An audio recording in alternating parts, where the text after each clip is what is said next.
북한이 북측 서해상으로 순항미사일을 여러 발 발사했습니다. 북한이 고체 연료를 사용한 극초음속 미사일이라고 주장한 중거리급 탄도미사일을 발사한 지 열흘 만입니다. 총선을 앞두고 실시하는 YTN 정기 여론조사에서 유권자 10명 가운데 7명은 김건희 여사의 명품백 논란에 윤석열 대통령이 직접 입장을 밝힐 필요가 있다고 답했습니다. 윤 대통령과의 만남으로 갈등 봉합 국면에 들어간 한동훈 국민의힘 비상대책위원장이 국회에 출근하며 당무에 복귀했습니다. 민주당 이재명 대표는 군부대를 방문해 청년 공약을 발표합니다. 이른바 압구정 롤스로이스 뺑소니 사망사고를 낸 20대 운전자 신모 씨가 1심에서 징역 20년을 선고받았습니다. 재판부는 유족의 정신적 충격을 가늠하기조차 어렵다고 질타했습니다. 설 대목을 앞둔 화재로 충남 서천 수산물 특화시장 상인들이 삶의 터전을 잃은 가운데 현장에서는 합동감식이 진행되고 있습니다. 미국 공화당의 두 번째 대선 경선지인 뉴햄프셔에도 트럼프가 승리를 거뒀습니다. 초반 2연승을 거둔 트럼프는 대세론 굳히기에 들어갈 것으로 보입니다. 뉴스앤 이슈 잠시 후에 시작합니다. 시청자 여러분 안녕하십니까? YTN 뉴스앤 이슈 시작합니다. 북한이 북측 서해상으로 순항미사일을 여러 발 발사했습니다. 앞서 북한이 주장하는 극초음속 미사일, 중거리급 탄도미사일을 발사한 지 열흘 만인데요. 취재기자 연결해서 자세히 알아보겠습니다. 최민기 기자. 네, 국방부입니다. 북한이 발사한 순항미사일 구체적인 내용 나왔습니까? 네, 합참은 오늘 아침 7시쯤 북측 서해상으로 순항미사일 여러 발을 발사한 사실을 포착했다고 오전 10시쯤 발표했습니다. 탄착 지점은 우리 북방 한계선 NLL과는 거리가 떨어진 평양 인근의 북측 해상으로 파악됩니다. 세부 재원 등은 한미 정보당국이 정밀 분석하고 있다고 설명했는데요. 이와 관련해 우리 군은 감시 경계를 강화한 가운데 미 측과도 긴밀히 공조 중이며 이후 북한의 추가 징후화 활동을 주시할 것이라고 덧붙였습니다. 앞서 북한은 지난해 3월 전략 순항미사일 화살 1, 2형을 시험 발사하기도 했는데 이와 비슷한 성격인 것으로 보입니다. 이 밖에 북한이 새로운 순항미사일을 시험 발사했을 가능성도 있습니다. 합참의 이전 북한 순항미사일 발사 포착 발표는 지난해 9월 있었는데요. 그로부터는 약 4개월 만이고 최근 북한의 미사일 발사로 따지면 지난 14일 중거리급 탄도미사일 발사 이후 열흘 만입니다. 북한의 순항미사일 발사는 탄도미사일과 달리 유엔 안전보장이사회 안보리 결의 위반에 해당하지는 않습니다. 하지만 북한은 순항미사일에 핵탄두를 탑재할 수 있다고 선전하고 있어 탄도미사일과 같은 위험 요인이 될 수 있습니다. 특히 순항미사일은 탄도미사일과는 달리 발사 직후부터 수백 미터 이하로 저고도로 비행할 수 있어 레이더로 즉각 탐지하기가 쉽지 않은 편에 속합니다. 앞서 지난 21일 북한은 동해에서 수중 핵무기 체계를 시험했다고도 주장하기도 했는데 이 주장에 대해서 대통령실은 과장되고 조작됐을 가능성이 있다고 평가했습니다. 지금까지 국방부에서 YTN 최민기입니다. 네, 취재기자 통해서 이야기 들어봤는데요. 북한의 순항미사일 발사 소식은 잠시 후에 전문가와 함께 더 자세히 짚어보겠습니다.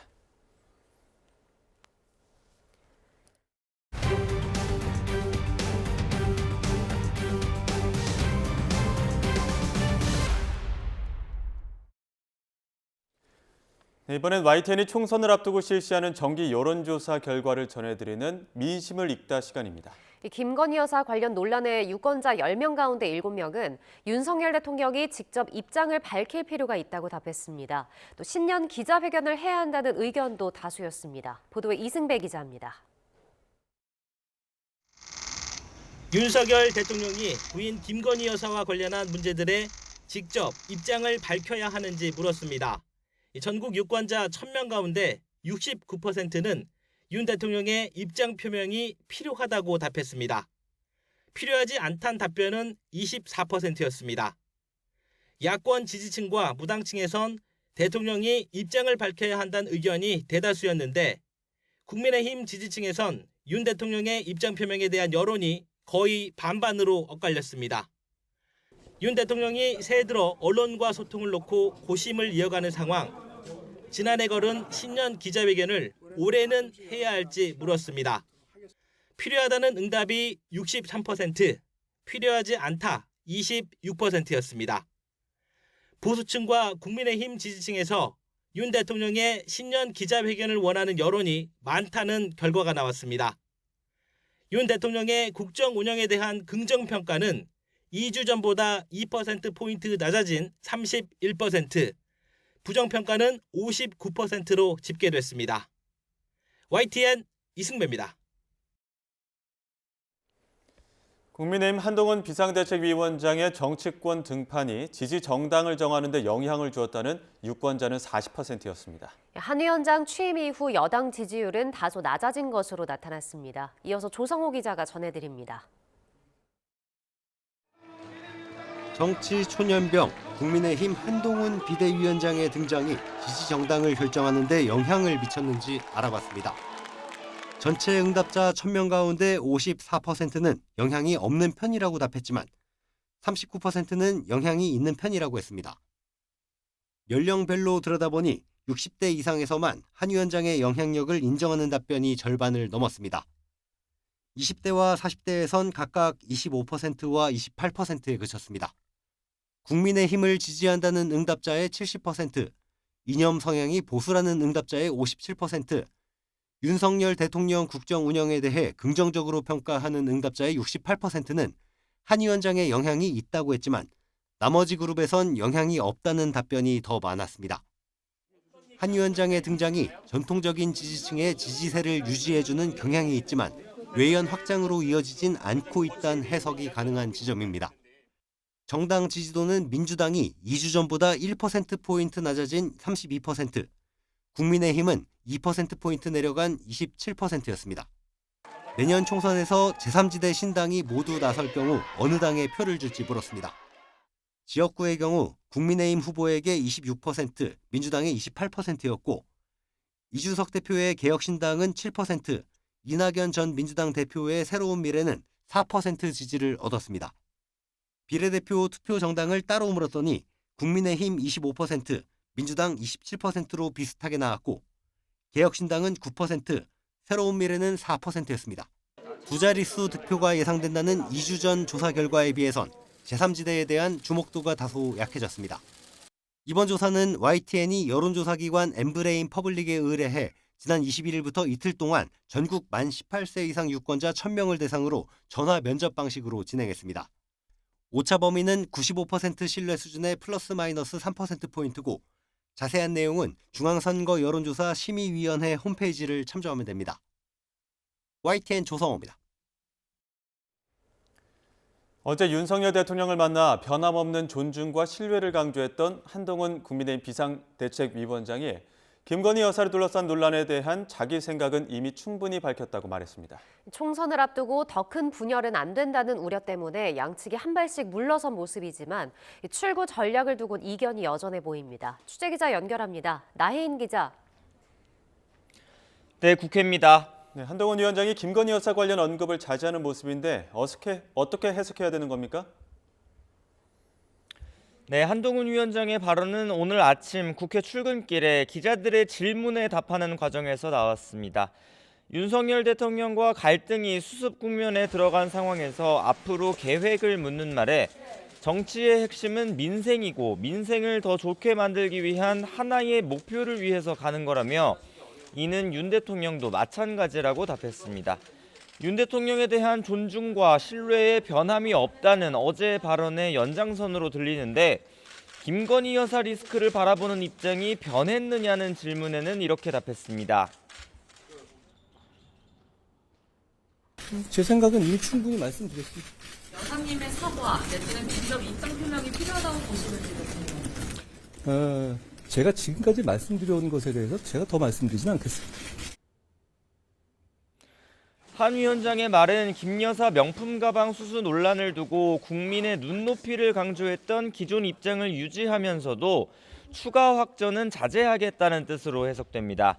당 안팎에선 그동안 김 여사 문제를 사과해야 한다고 주장해왔던 김경률 비대위원의 사퇴로 출구를 찾자는 의견도 나오지만 한 위원장은 이 역시 그런 얘기를 들은 바 없다고 말을 아꼈습니다. 어제 윤 대통령과 한 위원장 만남을 두고 당내에선 극한의 갈등은 피했다는 안도감과 함께 여전히 근본적인 문제는 해결되지 않았다는 지적이 나옵니다. 당 핵심 관계자는 아침 YTN과 통화에서 총선 승리를 위해선 결국 용산에서 김 여사 논란을 해결해야 한다고 강조했습니다. 네, 그런가 하면 민주당은 어제 윤 대통령과 한 위원장이 만났던 장소가 부적절했다고 비판하고 있죠. 네, 민주당은 어제 충남 서천 특화시장 화재 현장에서 삶의 터전을 잃은 상인들을 위로하는 모습보다 갈등을 빚은 윤 대통령과 여당 비대위원장이 화해하는 모습이 주목받는 게 맞는 일이냐고 공세에 나섰습니다. 윤 대통령이 상인들이 기다리던 시장 2층에는 올라가지 않고 재난의 현장을 권력 다툼에 대한 화해 장식품으로 사용한 게 아닌지 유감스럽다고 비판했습니다. 이재명 대표는 어제 이를 서천시장 사건으로 규정하면서 대통령의 전례 없는 당무 개입과 정치 중립 의무 위반, 선거법 위반 등이 모두 드러난 장면이었다고 주장했습니다. 절규하는 피해 국민들 앞에서 그걸 배경으로 일종의 정치 쇼를 한 점에 대해서는 아무리 변명해도 변명이 되지 않을 것입니다. 민주당은 오늘 최고위원회의에서 윤석열 정권의 관권 선거를 저지하겠다며 당 차원의 대책위원회를 구성하는 안건을 의결했습니다. 홍익표 원내대표는 한동훈 위원장을 향해 약속 대련이 아니라면 김건희 여사 특검법에 대해 찬성 의견을 내라고 압박했습니다. 명품 가방 수수 논란 역시 사과로 끝날 일이 아니라 수사가 필요하다고 지적했습니다. 국민의힘은 민주당이 또다시 말도 안 되는 억지 주장으로 저열한 정치 공세를 하고 있다고 반박했습니다. 윤 대통령과 한 위원장은 어제 상가 1층을 둘러본 뒤 상인 대표들을 만나서 특별재난지역 검토와 신속한 지원을 약속했고 오영주 중소벤처기업부 장관이 2층에 있던 상인들에게 지원 대책을 설명했다는 겁니다. 전주혜 원내대변인은 당정의 이런 노력을 정치쇼라는 근거 없는 낭설로 깎아내리지 말라고 비판했습니다. 지금까지 국회에서 전해드렸습니다. 윤석열 대통령과 한동훈 비대위원장이 갈등 수습에 나선 건 총선을 70여일 앞두고 이대로 가다간 공멸할 수 있다는 위기의식이 반영됐다는 해석이 많습니다. 양측 모두 확전 자제를 택한 건데 추가로 당정 화합을 강조하는 자리가 마련될 거란 전망도 나옵니다. 보도에 임성재 기자입니다. 윤석열 대통령과 한동훈 비대위원장이 서천 화재 현장을 함께 둘러보기 전부터 당내에선 갈등 조기 봉합 기류가 감지됐습니다. 친윤계 핵심으로 꼽히는 이철규 의원이 분위기를 공개적으로 전달했습니다. 양측의 갈등 상황을 소통의 오해일 뿐이라고 일축하며 긍정적으로 수습될 거라는 전망을 내놓은 겁니다. 우려를 전달하고 그 우려를 전달받는 과정에서 또 이 대화에 좀 오해가 있었던 것 같이 느껴집니다. 전혀 긍정적으로 잘 수습이 되고 또 봉합이 되리라 믿어 의심치 않습니다. 한 위원장을 강하게 성토하며 사퇴까지 요구했던 친윤계 의원들도 일제히 비판을 멈췄습니다. 당 윤리위원회 제소나 의원총회 소집 등 한동훈 책임론을 주장했던 목소리가 불과 하루 만에 자취를 감췄습니다.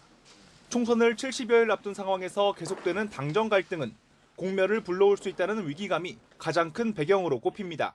중요한 것은 국민들께 보여지는 모습 아닐까. 우리 당, 또 대통령 한동훈 위원장, 또 우리 당의 여러 후보들.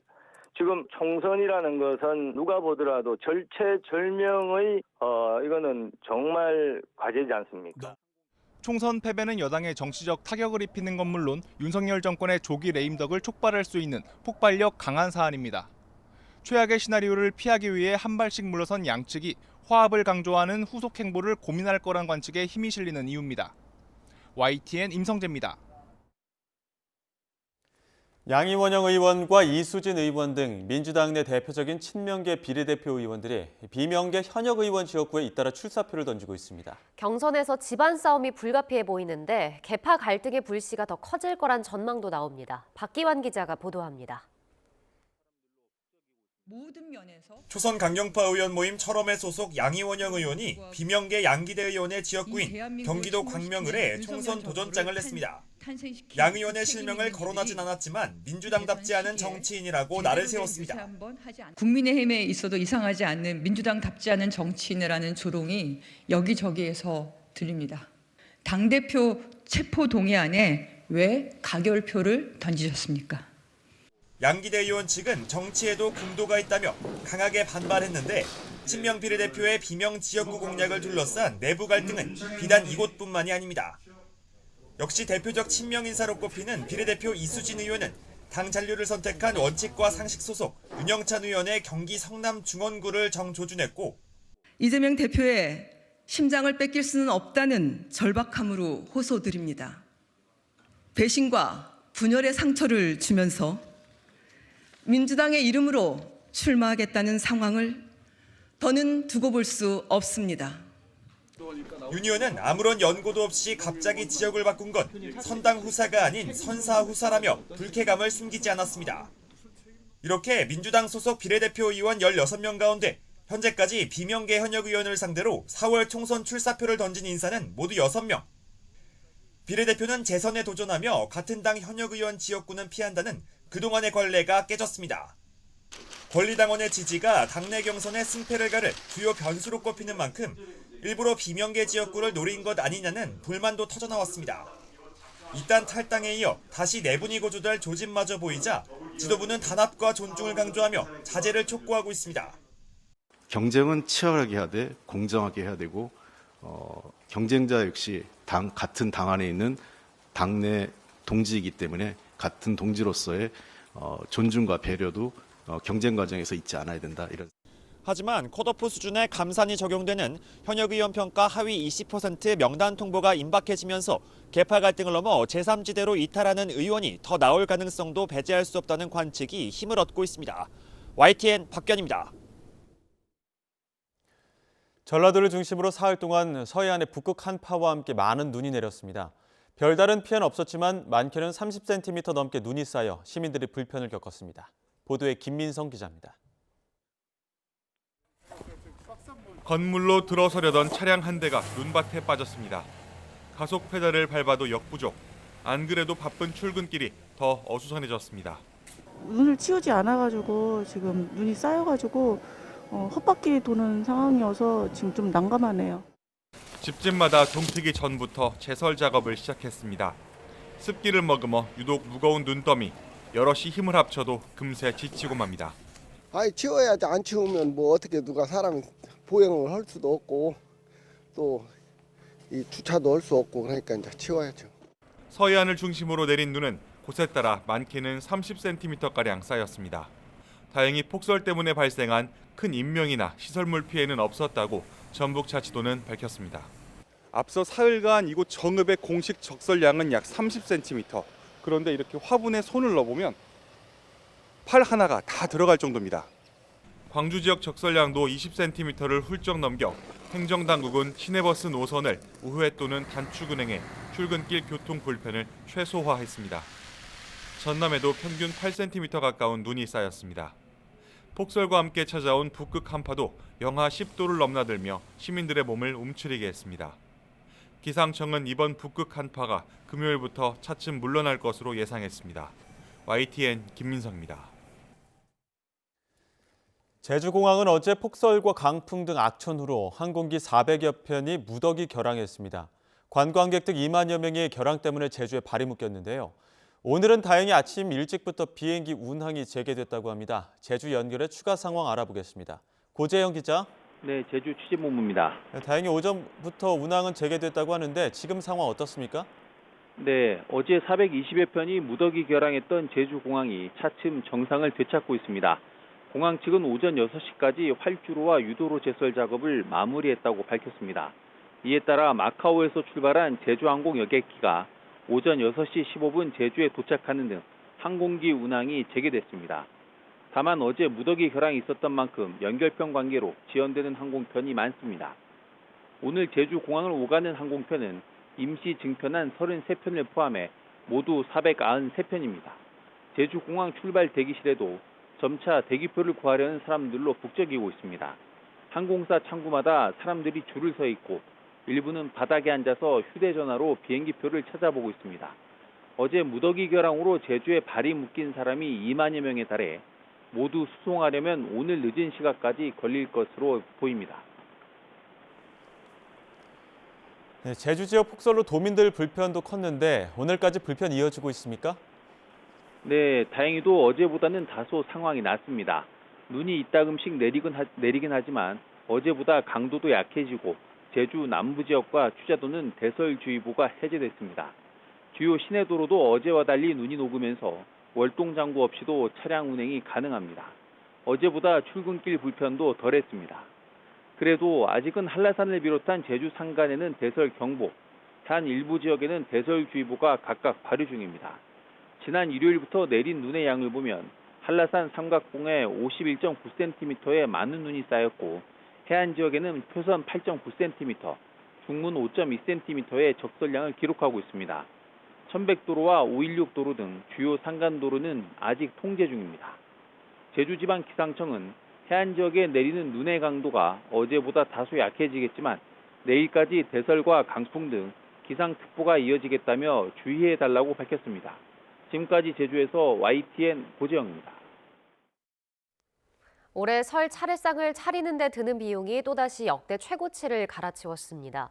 전문 가격 조사기관인 한국물가정보는 설을 3주 앞두고 전통시장과 대형마트 차례상 비용을 조사한 결과 이같이 파악됐다고 밝혔습니다. 4인 가족 기준 차례상 비용은 전통시장 기준 28만 1,500원으로 역대 최고치를 경신했습니다. 대형마트에서 구매하는 비용은 38만 580원으로 전통시장보다 35.2% 비쌌습니다.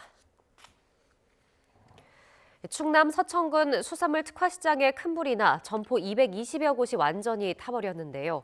특히 명절 대목을 앞두고 준비해둔 물건들이 모두 타면서 피해 상인들은 망연자실한 모습입니다. 상인들의 목소리 직접 들어보겠습니다. 1년 중에 딱 명절이 2번이잖아요. 설 명절이 제일 바빠요. 근데 이렇게 불나버리니까 저희는 지금 아무것도 지금 없어요. 어떻게 이 말밖에 할 말이 없는 거예요. 그 말밖에는. 한 270개 점포 중에서요. 네. 전소된 데가 한 200여 곳 되고요. 이제 나머지는 이제 다 거실리고 한데 전소된 데가 이제 한 200여 군데, 수산동, 일반동은 완전히 전소됐다고 보면 되십니다. 엄청 많이 쌓아놨죠. 명절 장사하려고 이 집 저 집 다 할 거 없이 건어물이며 화로며 많이 쌓아놓은 상태죠. 그 규모는 이제 저희들은 예산할 수가 없고 이제 저희 한 집만 같은 경우도 고깃값만 해도 이제 화로 고깃값만 해도 한 2천만 원 정도 돼요. 그런데 이제 각 점포마다 생각하면 너무나 큰 액수고 지금 너도 나도 할 거 없이 다 여기에 우리 시장 상인들은 지금 다 여기에서 먹고 살고 아이 가르치고 어머니들이 다 여기서 시집장가 보내고 다 했단 말이죠. 네. 그런데 하루아침에 지금 저희는 직업을 다 잃게 됐어요, 지금. 이런 상황에서 막막하기만 하죠. 이번 화재와 관련해 어제 경찰과 소방, 국립과학수사연구원 등이 화재 현장에 대한 1차 감식을 벌였습니다. 오늘 오후 1시쯤부터 2차 합동 감식을 진행할 예정인데요. 현장 나가 있는 취재기자 연결해 보겠습니다. 양동훈 기자. 네, 충남 서천군 수산물 특화시장에 나와 있습니다. 네, 오늘 현장 분위기는 어떻습니까? 네, 지금도 제 뒤로 경찰 통제선이 길게 쳐져 있는 걸 볼 수 있으실 텐데요. 경찰과 소방, 국립과학수사연구원 등 다양한 기관에서 나와서 현장을 확인하고 있는 상황입니다. 그젯밤 이곳 서천 수산물 특화시장에 큰 불이 나면서 점포 220여 곳이 모두 불에 탔습니다. 어제 아침까지 진화 작업이 이어졌고 이후에 1차 현장 감식이 있었는데요. 오늘 오전에는 경찰과 소방 등이 각각 현장에 들어가 개별적으로 감식을 벌였고 오후 1시쯤부터는 경찰과 소방, 국립수사연구원 등 관련 기관의 2차 합동 감식이 진행될 예정입니다. 화재 원인과 함께 화재 설비도 주요 조사 대상입니다. 화재 CCTV 영상을 보면 밤 10시 53분쯤 시장 1층에 있는 한 점포에서 처음 번쩍하면서 불이 나는데요. 13분여가 지난 뒤 그러니까 11시 6분쯤부터 주변으로 불길이 번져나가기 시작합니다. 시장에 설치된 자동 속보기가 화재를 감지하고 소방당국에 신고한 건 11시 8분, 불이 난 지 15분이 지난 뒤였습니다. 출동한 소방당국이 현장에 도착했을 땐 이미 불이 크게 번져버린 상태였고 건물은 속절없이 모두 탔습니다. 소방당국은 소화용수가 모두 사용됐다며 스프링클러가 작동한 거로 보인다고 밝혔는데요. 감지 시스템에 문제는 없었는지 스프링클러는 처음 불이 난 시점부터 화재 지점에 정확하게 작동했는지 등이 주요 조사 대상이 될 전망입니다. 다만 현장 내부와 입구 CCTV는 모두 불에 탄 상태라 장비 복원이 진행될 때까지 상당한 시간이 걸릴 거로 보입니다. 지금까지 서천 수산물 특화시장에서 YTN 양동훈입니다. 서울에서 아파트에서 난 불로 2명이 다치고 50명 넘는 주민이 대피했습니다. 한파 속에 밤사이 곳곳에서 크고 작은 화재도 잇따랐습니다. 보도에 김철희 기자입니다. 시뻘건 불길이 아파트 한 층을 통째로 집어삼켰습니다. 거센 불길에 외벽 일부가 아래로 떨어져 나가기도 합니다. 서울 은평구에 있는 7층짜리 아파트에서 불이 난 건 오늘 새벽 0시 10분쯤. 주민 2명이 연기를 마셔 병원으로 옮겨졌고 58명도 대피했습니다. 불이 상당히 심하게 나고 있었고요.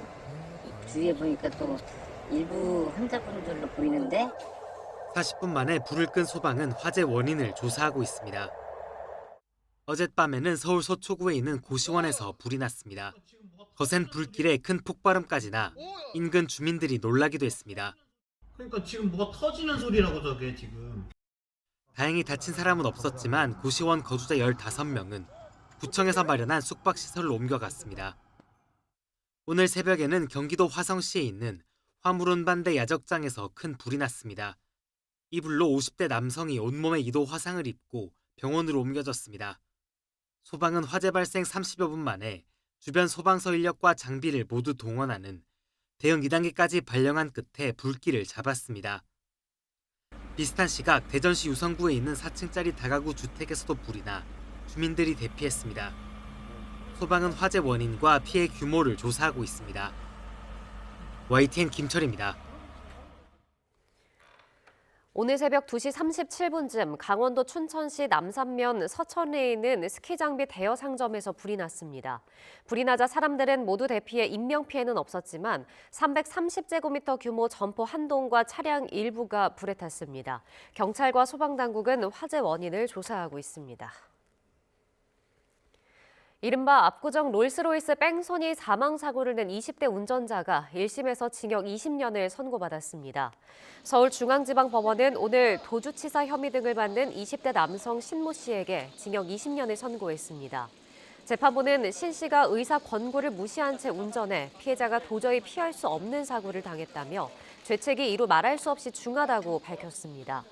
또 당시 구호 조치를 하지 않았고 경찰 체포 때도 피해자를 보고 웃는 등 비정상적인 행동을 보였으며 증거 인멸까지 시도했다고 질타했습니다. 선고 직후 유족 측 변호인은 신 씨가 잘못을 뉘우친다는 입장 변화가 없다며 검찰 구형대로 선고한 재판부에 감사하지만 구형량이 더 높았으면 하는 아쉬움도 남는다고 말했습니다. 일본군 위안부 피해자들이 자발적으로 매춘했다는 취지로 발언해 재판에 넘겨진 류석춘 전 연세대 교수가 1심에서 무죄를 선고받았습니다. 서울 서부지방법원은 류 전 교수의 대학 강의 도중 발언이 통념에 어긋나고 부적절하다면서도 개인적인 견해로 볼 여지가 있고 헌법에서 보장하는 학문의 자유는 최소한의 제한에 그쳐야 한다며 이같이 판단했습니다. 다만 류 전 교수가 한국정신대 문제대책협의회가 위안부 할머니들을 일본군에 강제 동원당한 것처럼 증언하도록 교육했다는 발언은 정대협에 대한 명예훼손에 해당한다며 벌금 200만 원을 선고했습니다. 북한이 오늘 오전 서해 일대에서 순항미사일을 발사했습니다. 전문가와 함께 자세히 알아보겠습니다. 봉영식 연세대 통일연구원 전문연구원 함께합니다. 어서 오십시오. 안녕하십니까. 오늘 아침에 합참 발표에 따르면 이제 북한이 서해상으로 순항미사일 수발을 발사했다. 아직 재원은 정밀 분석 중에 있다고 하는데 도발로 치면 지난 14일 이후 10일 만입니다. 최근에 했던 도발, 오늘 도발은 어떤 의미가 있다고 보십니까? 이제 정치적 효과를 노리는 면도 있겠습니다만은 이번 미사일 실험 그리고 지난 15일 노동신문이 발표한 극초음속 기동형 조종 전투부를 장착한 고체 연료 탄도미사일 시험 발사도 지난 2021년 1월 제8차 당대회에서 결정한 북한판 국방중기계획, 즉 5가지 신종무기 개발을 추진하기 위한 노력의 일환으로 보시면 되겠습니다. 예. 중기계획이 5년 동안 세워졌기 때문에 그 목표를 달성하기 전까지는 이런 각종 무기를 계속해서 북한은 시험 발사를 할 것입니다. 예. 근데 이제 그때 당시에는 북한 주장하기에는 극초음속 미사일이었었고요. 오늘 이제 합참 발표로는 순항 미사일이긴 한데 발사한 미사일을 뭐 분석은 해봐야겠지만 어떤 그때와 지금의 차이가 있다면 어떤 게 있을까요? 이제 제일 중요한 목표는 북한 입장에서 본다면은 날로 강력하게 증가되고 있는 이제 한국과 일본 그리고 미국의 미사일 방어 시스템을 무력화하는 것입니다. 그러려면 이제 기습성, 신속성, 그리고 은닉성, 그다음에 파괴력 이런 것을 다 증가를 시켜야겠죠. 그래서 보시면 아시겠습니다만 무슨 북한이 미사일을 발사하고 나면은 그 재원이라든지 성격이 굉장히 복합적이지 않습니까? 예. 그래서 극초음속 이 기동형 조종 전투부를 장착한 중장거리 고체 연료 탄도 미사일 시험 발사를 했다는 것인데 예. 이것은 뭐냐면 북한이 하나를 개발하면은 그것을 이제 교차 개발합니다. 예를 들면은 단거리 미사일에서 뭐 사거리를 늘렸다면은 예. 그렇게 더 강력해진 엔진을 중장거리라든지 ICBM 예. 엔진을 하는데 사용을 하고 뭐 지대질 미사일 발사에 성공했다면 그것을 뭐 지대공 미사일의 기술을 이전한다든지 아니면 잠수함에서 발사하는 미사일 기술에 이용한다든지 이런 식으로 계속 한 군데에서 성공한 기술을 다른 데 응용하는 그런 기술 개발 양상을 계속 보이고 있습니다. 예, 그러니까 미사일 하나를 개발하고 나면 이거를 잠수함에서 쏠 것인지, 그렇죠. 그 지대 공으로 쏠 것인지, 목표도 계속 바꿀 그렇죠. 수가 있고요. 고체 연료로 쓸 것인지, 극초음속으로 예. 쓸 것인지. 그러니까 야구를 보시면은 이제 타자가 헛스윙을 하게 하려면 두 가지를 해야 되지 않습니까? 예. 속도를 굉장히 빠르게 하든가 아니면 커브를 하든가 이것을 예. 북한이 계속 섞어서 개발하고 있는 것입니다. 예, 최근에 그 최선희 외무상이 푸틴 러시아 대통령 예방하지 않았습니까? 그때 이제 들고 간 서류가 심상치 않다 이런 분석도 나오고 또 최근에는 그 북한이 러시아에 무기를 공급했다는 주장 속에 또 러시아 선박이 북한에서 화물 실어 나르는 위성 사진도 공개됐다고 하거든요. 이런 움직임은 어떻게 보십니까?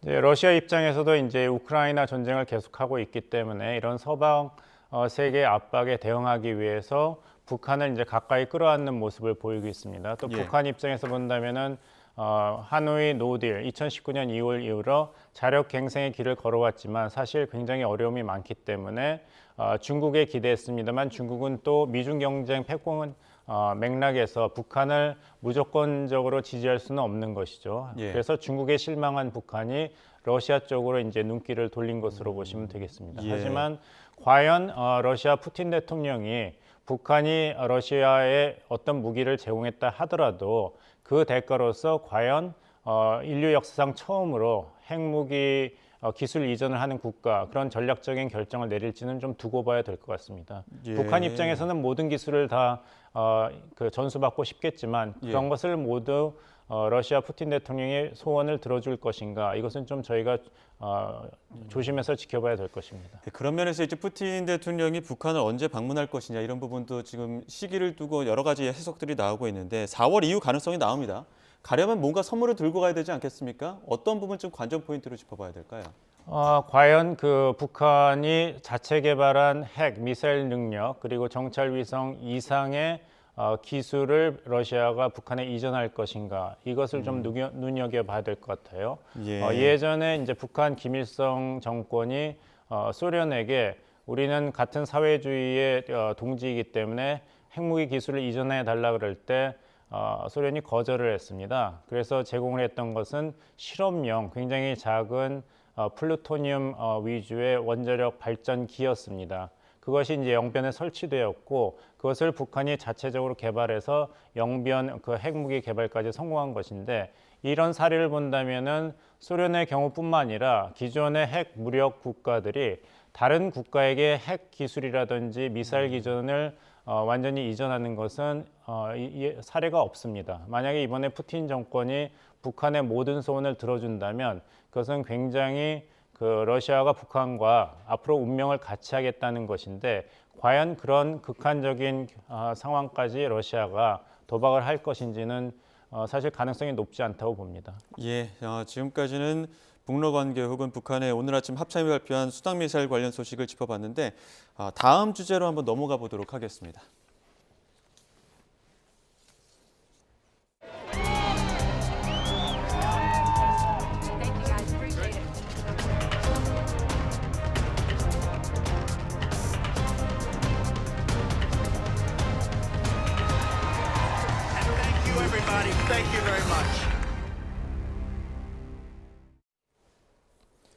네, 이번에는 미 대선 관련 소식 한번 짚어보겠습니다. 우리 시간으로 오전 10시에 미 공화당 대선 경선의 분수령인 뉴햄프셔 프라이머리 투표가 마무리가 됐고요. 지금 거의 개표 작업이 어느 정도 이루어지고 있는 것으로 알려지고 있는데 오늘 경선 전반적인 분위기는 어떻게 보셨습니까? 역시 이제 트럼프 대세론이 굳어졌다 이런 말씀을 드리겠습니다. 예. 니키 헤일리 전 유엔 대사 그리고 사우스캐롤라이나 주지사 입장에서는 예. 이번에 좀 트럼프에게 지더라도 표차가 크지 않은 2등을 해서 예. 그래도 그 본인이 주장하는 것처럼 I'm not Donald Trump. 나는 도널드 트럼프가 아니다. 더 나은 대안이라는 이런 캠페인 슬로건이 예. 공화당 지지자들 사이에서 조금 더 확산되기를 기대했으나 트럼프 대세론이 그 압승으로 더 굳어지는 그런 양상을 보였습니다. 예, 니키 헤일리 입장에서는 이번 뉴햄프셔에서 어느 정도 근소한 차이로 조금 따라잡고 그리고 사우스캐롤라이나에서 승부수를 보겠다 이런 전략 아니었습니까? 근데 이번 경선을 통해서 봤을 때는 트럼프가 거의 대선으로 확정적으로 가는 분위기라고 봐도 되는 겁니까? 그렇게 봐야겠죠. 왜냐하면 이제 다음번 이제 니키 헤일리 그 후보가 희망을 가지는 것은 본인이 주지사로 재직했던 사우스캐롤라이나 주인데 예. 현재 여러 가지 여론조사 결과를 보면은 뉴햄프셔와 아이오와에서 보다도 더 트럼프 후보와 여론조사는 격차를 보이고 있습니다. 그러니까 사우스캐롤라이나에서 극적인 역전승을 한다는 희망은 점점 사그라들고 있다. 이것이 그 현실이다 말씀드리겠습니다. 어떻게 보면은 니키 헤일리 입장에서는 정치적 고향인데 거기서도 여론조사 결과로 봤을 때는 트럼프가 우세론이 나오기 때문에 대개 이런 그 공화당도 그렇고 민주당도 그렇고 예. 이제 2월서부터 프라이머리 예비 선거와 커커스를 합니다. 예비 선거는 우리가 하는 일반 투표로 이제 후보인들을 지지하는 것을 표시해서 선거인단을 분배하고 커커스는 우리가 뭐 반장 선거할 때 토론을 하지 않습니까? 예. 그래서 뭐 누구를 지지하는 사람은 이쪽 줄에 쓰고 누구를 지지하는 사람은 이쪽 줄에 쓰고 그래서 그 수를 적어서 정당이 그것을 우리 정당은 이 주에서 트럼프 후보한테는 선거인단을 몇 명을 주고 니키 헤일리 후보에게는 몇 명을 주기로 했습니다. 그게 커커스입니다. 예. 근데 대개 3월 말쯤이면은 선거인단의 70%가 결정되기 때문에 누가 공화당 혹은 민주당의 대선 후보가 될지는 결정이 나게 됩니다. 여기서 중요한 거는 3월, 5월인데 소위 슈퍼 튜즈데이죠. 15개의 주가 동시에 예비선거 혹은 커커스를 하기 때문에 굉장히 중요한 화요일입니다. 여기서 승리하는 사람이 소위 이제 기세를 올려가지고 예. 대선 후보를 이제 굳히는 그런 추세인데 예를 들어서 1992년도에 빌 클린턴 아칸소 주지사가 민주당 대선에 참여했을 때는 득표율이 겨우 2.81%였습니다. 예. 그리고 클린턴 후보는 사실 3월 10일 슈퍼 튜즈데이 전까지는 1등을 한 번밖에 못했거든요. 근데 그 슈퍼 튜즈데이에서 선거인단 770명을 확보하면서 거기서 이제 기세를 올려가지고 결국에는 민주당 대선 후보가 되고 또 아버지 부시 대통령까지도 대선에서 예. 바보야 문제는 경제야 그 슬로건을 내세워서 극적인 승리를 한 그 사례가 있습니다. 그래서 예. 3월 5일 결과가 결정적입니다. 그런데 트럼프 후보의 경우는 이렇게 초반부터 압승을 거뒀기 때문에 판세가 굳어졌다 이렇게 말씀드리겠습니다. 예, 미국 민주당 경선 이야기도 해보겠습니다. 지금 민주당도 지금 뉴햄프셔에서 경선이 이루어졌는데 프라이머리가 이루어졌는데요. 민주당은 원래 공식적으로는 사우스캐롤라이나가 공식적인 첫 프라이머리 아닙니까? 그렇습니다. 근데 뉴햄프셔에서 어떻게 보면 비공식적으로 이루어진 거 아닙니까? 어떤 차이가 있는 겁니까? 그 예비 경선 그 방식을 2020년에 민주당에서 바꿨기 때문입니다. 예. 예전에는 계속 뉴햄프셔에서 예비 선거를 처음으로 했고 그 다음에는 이제 아이오와가 커커스를 또 처음으로 해서 예. 뉴햄프셔와 아이오와가 상대적으로 중요한 그런 케이스가 됐는데 가늠자가 될 수 있다 그렇죠. 보는 얘기 났었죠. 근데 민주당 지도부에서 보니까 아이오와와 뉴햄프셔에서 이긴 사람이 최종적으로 민주당의 대선 후보가 되는 그 연관성이 적다. 그래서 뉴햄프셔와 아이오와에서 이런 첫 번째 그 프라이머리를 개최하는 것이 민주당이 소위 선거 흥행을 하는 데 도움이 안 된다. 좀 더 그 인종이라든지 연령 그런 젠더도 다양한 대표적인 주가 처음으로 나서는 게 좋겠다고 경선 일정을 바꿨습니다. 여기에 뉴햄프셔와 아이오와가 항의를 한 것입니다. 왜냐하면 주 법상으로서 뉴햄프셔와 아이오와는 다른 어떤 주가 예비 경선을 하기 전에 적어도 일주일 전에 우리는 예비 경선을 한다고 돼 있거든요. 주의 법상. 주 법상이죠. 근데 민주당 그 전국위원회에선 그건 너희 주 사정이지. 이제 전국적인 입장에서는 이게 더 중요하다고 했어요. 그런데도 불구하고 뉴햄프셔에서는 원래대로 우리는 1월 23일에 강행하겠다고 했거든요. 근데 조 바이든 대통령은 민주당 전국위원회 전체의 의견이 중요하다 해서 그 뉴햄프셔 프라이머리 후보 등록도 하지 않은 것이고 뉴햄프셔에서 결과가 어떻게 나오든지 간에 선거를 책임지고 있는 민주당 전국위원회에서는 거기에 선거인단은 우리는 상관을 안 하겠다고 경고를 했습니다. 그래서 뉴햄프셔는 계속 반항을 해서 1월 23일에 강행을 하는 것이고 아이오와는 그 민주당 전국위원회랑 타협을 해서 원래대로 그 실시간 직접 투표는 허용을 하되 그 우편 투표는 슈퍼 튜즈데이 3월 5일 결과 나온 이후에 집계를 해서 나중에 발표했다고 했습니다. 자, 이게 쉽게 말하면 이제 미 민주당에서는 사우스캐롤라이나에서 우리는 공식적으로 처음으로 프라이머리 할 거야. 그렇습니다. 였었고요. 뉴햄프셔는 그게 무슨 소리야? 우리가 전통적으로 했는데 우리는 강행할 거야. 했단 말이죠. 그러다 보니까 뉴햄프셔의 그 선거인 명부에 그 바이든 대통령이 없단 말입니다. 그렇습니다. 그래서 그 밑에 이제 수기로 작성하는 표가 있는데 거기에 자, 우리가 찍을 후보에 바이든이 없으니 수기로라도 이름을 적자 이런 분위기가 조성이 됐고 실제 AP통신에 따르면 바이든이 승리했다 이렇게 전해지고 있습니다. 그럼 과거와는 또 다른 분위기라는 거 아닙니까? 아니죠. 그 두 가지 현상인데 하나는 그렇게 수기로까지 했다는 것은 뉴햄프셔가 반항을 했지만 결국에는 민주당 전체의 의견이 반영되는 것이고 거기에 23명이 걸려 있지만 상관을 안 하겠다는 거거든요. 그 바이든 대통령은 대선 후보로서.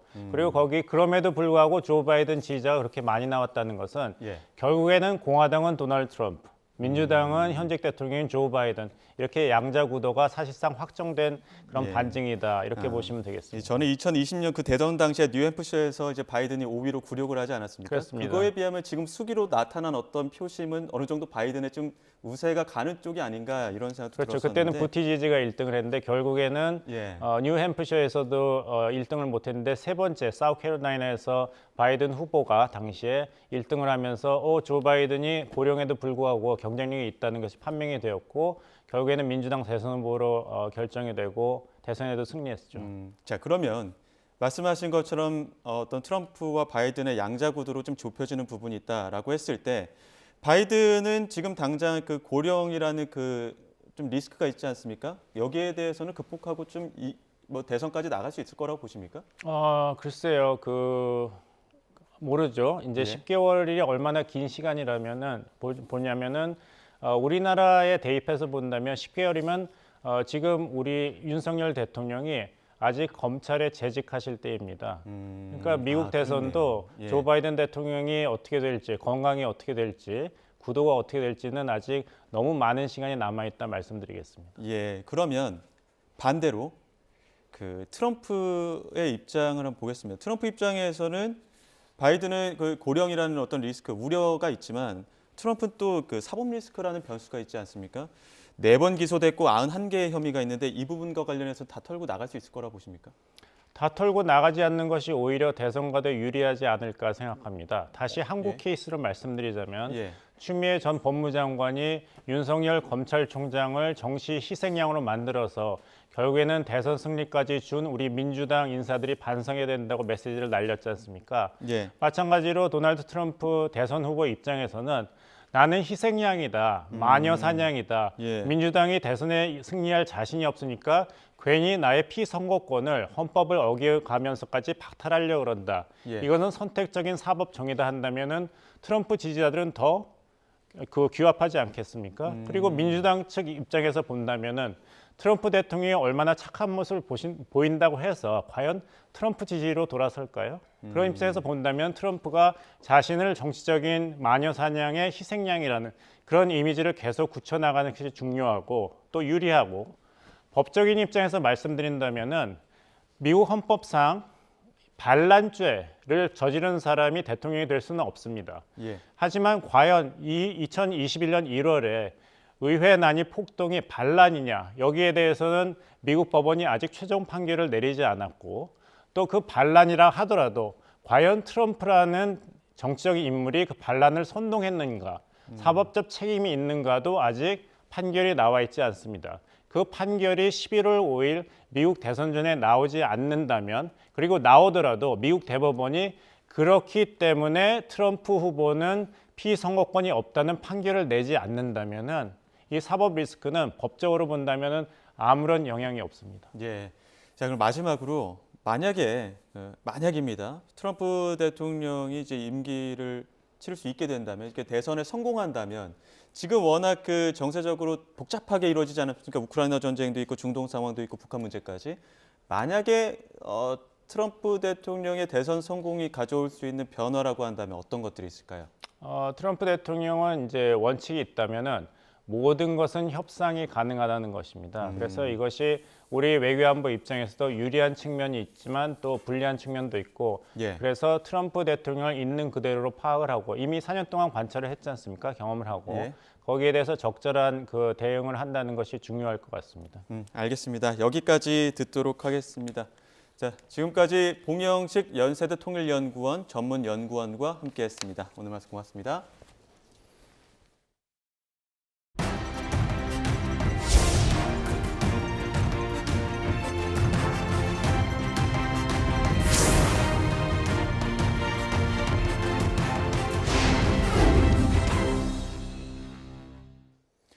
미국 대통령 선거에서 인공지능을 활용한 이른바 딥페이크 선거운동에 대한 우려가 커지고 있습니다. 바이든 대통령의 가짜 전화 목소리를 이용한 선거운동이 논란이 되기도 했는데요. 급기야 13개 주가 법으로 규제하기 위한 절차에 들어갔습니다. 류재용 기자의 보도입니다. We know the value of voting Democratic when our votes count. It's important that you save your vote for the November election. 조 바이든 대통령이 이번에 투표하면 트럼프 전 대통령을 돕는 꼴이라며 투표를 하지 말라고 독려하고 있습니다. 뉴햄프셔주 대선 후보 예비 경선을 앞두고 이곳 민주당 당원들이 받은 바이든 대통령 목소리의 전화입니다. 하지만 이 전화는 AI 기술로 만든 딥페이크, 가짜입니다. 이런 가짜 전화가 기승을 부리자 백악관도 우려를 표명하고 나섰습니다. The president has been clear that there are risks associated with deepfakes. Fake images and misinformation can be exacerbated by emerging technologies. 11월 대선을 앞두고 본격 선거철에 접어들며 이처럼 딥페이크 선거운동에 대한 우려가 커지자 법으로 규제하라는 주들이 늘고 있습니다. 이미 13개 주가 규제 법안을 발의했습니다. 법안들은 AI로 만든 콘텐츠의 경우 선거일 60일 전에는 금지하거나 또는 허용하더라도 그 사실을 표시하도록 하고 있습니다. 더 나아가 제작자나 유포자의 손해배상 책임을 지우거나 처벌하는 것도 있습니다. 하지만 선거운동이 치열해질수록 딥페이크도 더욱 교묘하게 진화할 가능성이 높아 이런 법적 규제도 이를 완전히 차단하는 데는 한계가 있을 것이라는 우려가 여전합니다. YTN 유재용입니다. 네, 들으신 것처럼 미국에서 바이든 대통령의 가짜 목소리를 이용한 선거운동, 경선을 방해하고 유권자에게 혼란을 주는 불법 시도라며 당국이 수사에 착수했습니다. 이렇게 AI로 만들어진 가짜 음성이나 사진, 영상이 선거를 앞두고 악용되는 사례가 늘 거란 우려가 커지고 있습니다. 특히 정치인들이 가짜 뉴스를 악용할 수 있다는 전망도 나오는데요. 대중이 진실과 거짓 사이에서 혼란에 빠졌을 때 정치인들이 가짜 뉴스라면서 역공세를 펼 수 있다는 겁니다. 어떤 이슈에 대해 비판에 직면한 정치인이 AI로 조작된 가짜라고 주장하면서 교묘하게 빠져나가는 경우가 생길 수 있다는 우려입니다. 실제로 비슷한 사례가 있었습니다. 지난해 12월 반 트럼프 단체 링컨 프로젝트가 트럼프 전 대통령의 말실수를 모은 영상을 올리면서 침해에 걸렸을 수 있다고 주장했습니다. 그러자 트럼프 전 대통령 측은 해당 영상이 AI로 만든 가짜라고 반박했는데요.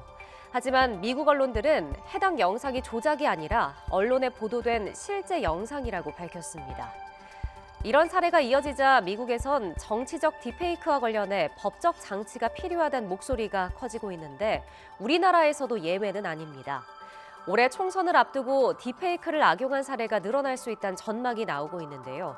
과거엔 선거 현장에서 허위 사실을 유포했다면 이젠 실제와 비슷한 딥페이크로 유권자를 혼란에 빠뜨릴 수 있습니다. 이 때문에 중앙선관위는 오는 29일부터 딥페이크 영상을 활용한 선거 운동을 금지하기로 했습니다.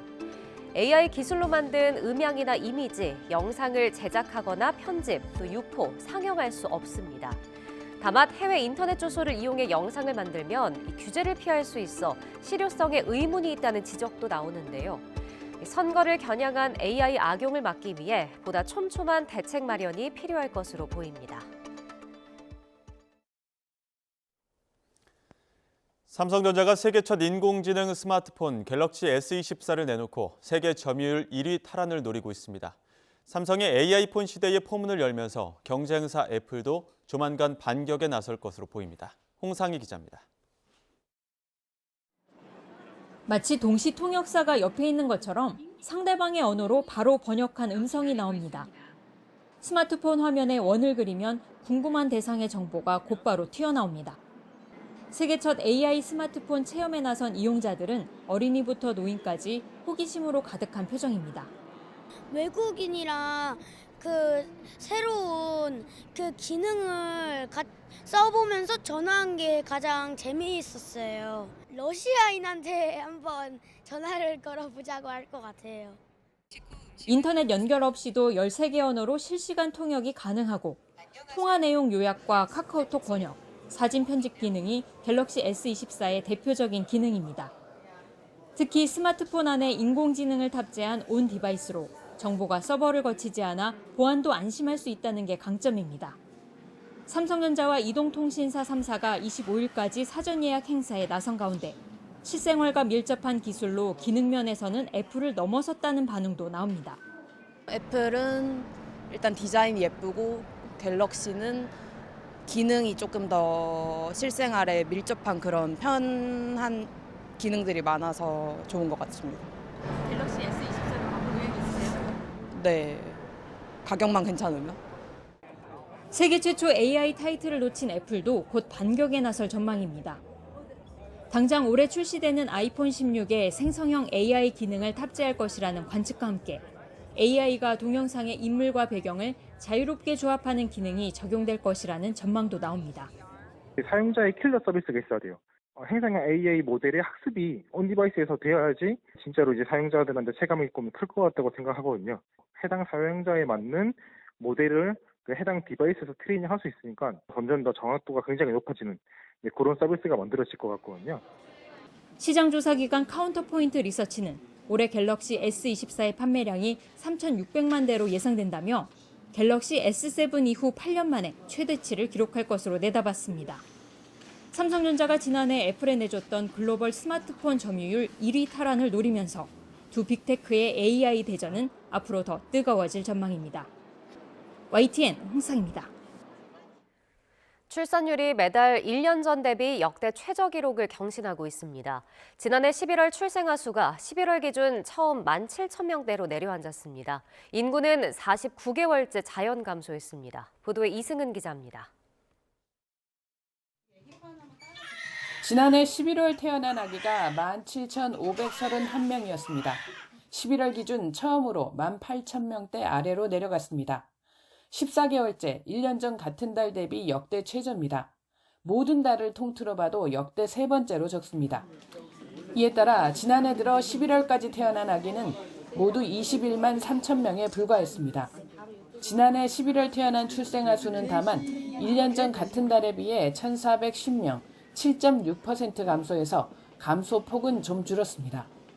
서울과 부산 등 14개 시도에서 줄었지만 충북과 충남, 전남에서는 늘었습니다. 12월에 태어난 아기는 더 적었을 것으로 보이지만 1월과 3월 2만 명을 넘은 덕에 지난해 전체 합계 출산율은 0.72명으로 예상됩니다. 4, 4분기만으로는 이제 0.6대일 가능성이 좀 높아 보이긴 하는데요. 전체적으로 2023년도 합계 출산율은 0.6대로 내려가지는 않을 것으로 저희는 좀 보고 있습니다. 고령화의 영향으로 지난해 11월 사망자 수는 같은 달 기준 역대 최대였습니다. 3만 명 넘게 숨져서 코로나 때보다도 많았습니다. 사망자가 출생아보다 12,700여 명 많아서 인구는 49개월째 자연 감소했습니다. 세종을 제외한 모든 시도에서 자연 감소했습니다. 혼인 건수는 지난해 10월 넉 달 만에 반짝 증가하더니 11월 16,000여 건으로 다시 4.4% 감소했습니다. 이대로 가면 올해는 합계 출산율이 0.68명으로 더 추락할 것으로 통계청은 보고 있습니다. YTN 이승은입니다. 연일 북극 한파가 기승을 부리고 있습니다. 한파특보가 내륙 곳곳에서 유지 중인 가운데 오늘 낮 동안에도 추위의 기세는 꺾이지 않겠는데요. 오늘 서울 한낮 기온이 영하 4도, 체감온도는 무려 영하 9도에 머물겠고요. 대관령 영하 9도, 대전 영하 2도 등 그 밖의 지역에서도 낮 동안 맹추위가 이어지겠습니다. 오늘 외출하실 때는 모자와 목도리 등 보온용품 챙기셔서 체온 조절 잘 해주셔야겠습니다. 한편 호남과 제주도에는 지금도 눈이 계속되고 있습니다. 호남 서부에 오늘까지 최고 5cm, 제주 산간에는 내일 오전까지 많게는 15cm의 눈이 더 내리겠는데요. 이미 많은 눈이 내려서 쌓인 만큼 시설물 관리와 제설 작업 철저히 해주시기 바랍니다. 또 이 지역에서는 눈이 얼면서 도로가 미끄럽겠습니다. 평소보다 감속 운전해 주셔야겠고요. 오늘 그 밖의 지역은 대체로 맑겠지만 해안가를 중심으로는 강풍에 주의가 필요하겠습니다. 제주 산간에서는 내일 밤 사이에도 눈이 오는 곳이 있겠고요. 이번 한파는 금요일인 모레 낮부터 점차 누그러들 전망입니다. 날씨였습니다. 이어서 뉴스앤이슈 2부가 방송됩니다. 저희는 잠시 뒤에 돌아오겠습니다.